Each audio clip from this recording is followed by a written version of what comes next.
Paul Pender, winemaker at Tawse Winery. Your experience in the last couple of years and how it's been challenging because everybody's sort of like chasing what's cool. So I would say a few years ago, Ontario wines were something that everybody in the restaurant community in Toronto was getting behind, and there was a lot of support from the community, and people were understanding to drink local was as important as eating local, and there is still a lot of support in the city, and there's still a lot of support from local restaurants. But I think that more and more there is an emphasis on maybe getting something that is new and unique and shiny, and maybe not really understanding the gems that we have in our own backyard. So how have you combated that, or like are you still figuring that out? We're still figuring it out. I think every day we wake up and we are trying to understand how we can share the love and share the story that we can make great wines in Ontario. We have incredible terroirs and incredible vineyards and talented winemakers, talented viticulturalists. And all the wines that come out of Ontario are wines that are authentic and wines of effort. It should have an important place in great restaurants across the city. So what steps or approaches are you taking to overcome that stigma? I wouldn't even say it's a stigma. I feel like it's more that sometimes it's hard to always be the cool kid on the block. And as we get older and more entrenched and more a part of the establishment, maybe we're not as exciting anymore for everybody. So it's important to things come in ebbs and flows, but it's important, I think, to keep getting out there and telling the story about how great Ontario wines are and how they work well with food. They are local, they're accessible, they tell a story of place and time, and everybody should be drinking more of them. So why do you think there's this snobbery about Ontario wine? Why do you turn their nose? I think it's one of the great things about this city is that it is one of the most multicultural cities in the world, which is amazing. And you can walk down any street in Toronto and eat food from 5 different countries, and that's 10 different countries. That's amazing. And you can also buy wine from all over the world here. And the LCBO is a blessing and a curse. And they buy wine from everywhere in the world, and a very metropolitan society where people come from all over the world and want to drink wines from everywhere. And we're not a regional type of province where we're more embracive from everywhere. So I think that we want to drink wine everywhere, as we should. I don't want to just drink wine from one region.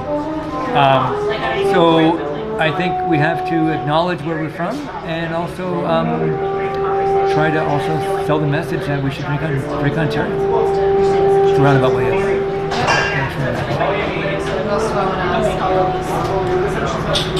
Tell us about your no sulfur line.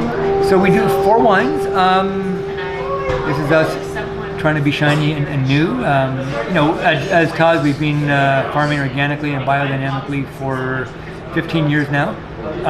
And our wines have always been low sulfur, low interventionist.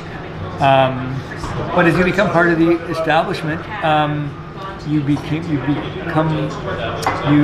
are perceived as maybe more mainstream than you actually are. So we thought we'd come up with a line of small volume, single vineyard, no intervention wines, where we do no sulfur, no filtration, no fining. And very often we actually bottle these wines straight from cask, where we have the old spigot from Burgundy, where we drill a hole in the barrel, hammer in the spigot, and do the bottling right from cask. So not very oxidative, keeps the wine very fresh, and nothing happens to the wine other than it's straight into the bottle. So stylistically, what could you tell someone who maybe hasn't had a wine like this, what they could expect? I think from our wines, what I would say, if you were to try our Quarry Road wine that is made, in our traditional way, which would be filtered in sulfur, versus the natural series, I would say the natural series would be a little more rounder, richer. What something sulfur does to a wine, which I don't think is a negative, I think I happen to like it. It's almost, it puts a framework around the wine. It tightens it up, makes it a little more angular and linear. When the sulfur is not there, the wine is a little richer and rounder. So if you like a more linear mineral style wine, sulfur is your friend. If you like a fatter, richer wine, maybe no sulfur. Those are two things that happen to a wine that are very textural. And then I think, without sulfur, the wine can go kind of weird. So if you, drunk fresh, it would be richer. Given it a year or two, it might be a little more on that nutty side, a little oxidized, and all the other weird and wonderful things can happen to that wine.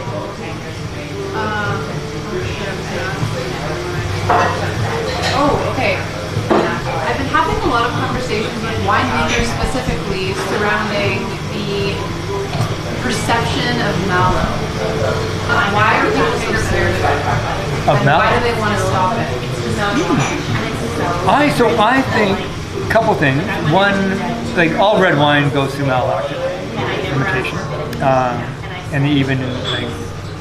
But white wine, sometimes we stop it. In Chardonnay, for example, to can give you more of a linear, mineral-driven wine. When it goes through malolactic, you get that conversion of malic acid into lactic acid.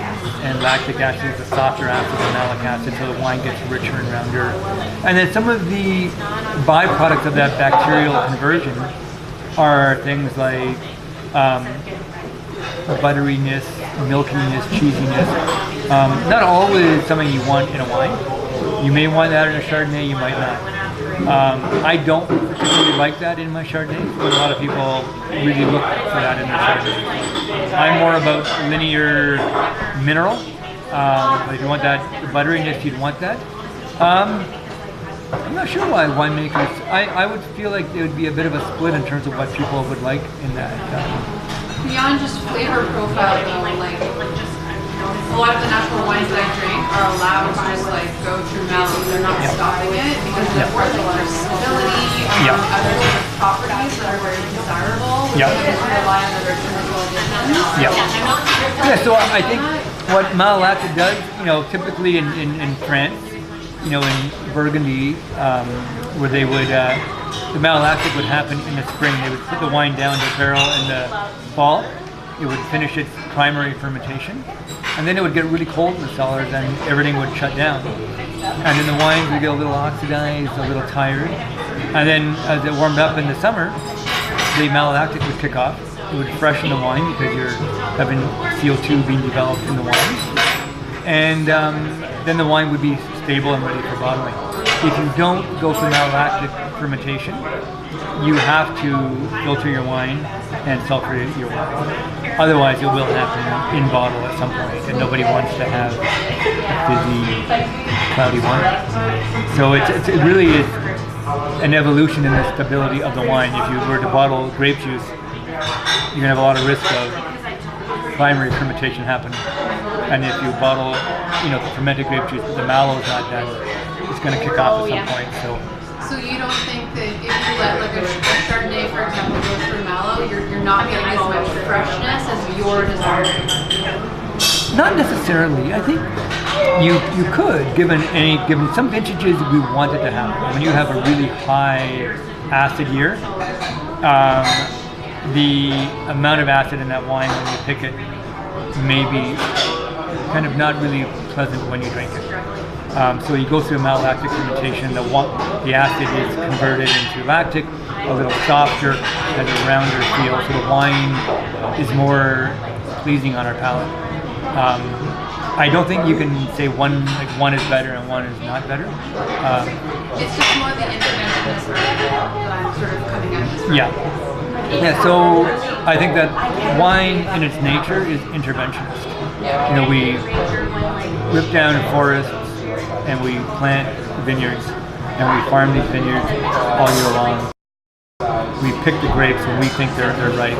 We bring them into a facility and we crush them and we press them and we do all these things to them. None of this is natural. And then we decide as winemakers where we want to intervene and where we don't want to intervene. But to pretend on any level that it's a non-interventionist sport would be a falsehood. I think it's we're intervening from day one when we go out in the vineyards in January and we're pruning. We're pruning in order to get optimum grape growth. We don't just let the grapes grow wild and not prune them and get 2 clusters per vine. We're farmers. So we're intervening in nature from day one. And I just think it's important to recognize that. And, you know, where are those cutoffs? Where's that line in the sand? We all draw that for ourselves. Maybe for at Tawse we don't want to use color additives and tannins and enzymes. And maybe for somebody else they don't want to add sulfur. Maybe for somebody else they don't want to destem. But you know, we're in the business of making wine. We're not in the business of letting things go fallow on the land. And you know, it's an intervention from day one.